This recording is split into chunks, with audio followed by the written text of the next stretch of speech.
suicide bombers, and he had established a relationship with Al-Qaeda. It became clear that we had to do several things to have a successful strategy to win the global war on terror, specifically that we had to go after the terrorists wherever we might find them. We also had to go after state sponsors of terror, those who might provide a sanctuary or safe harbor for terror.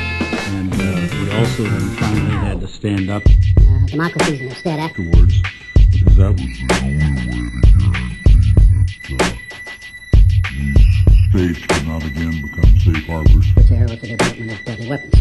Concern about Iraq specifically focused on the fact that Saddam Hussein had been do several things to have a successful strategy to win the global war on terror, specifically that we had to go after the terrorists wherever we might find them, that we also had to go after state sponsors of terror, those who might provide sanctuary or safe harbor for terror.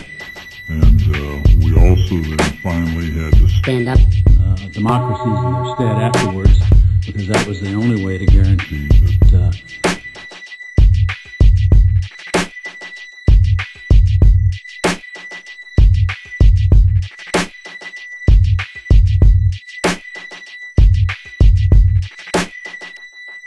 deadly weapons, terror,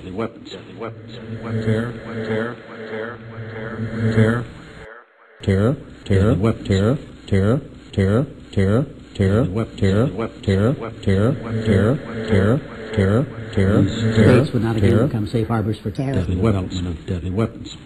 Concern about Iraq specifically focused on the fact that Saddam Hussein had been, for years, listed on the state sponsor of terror.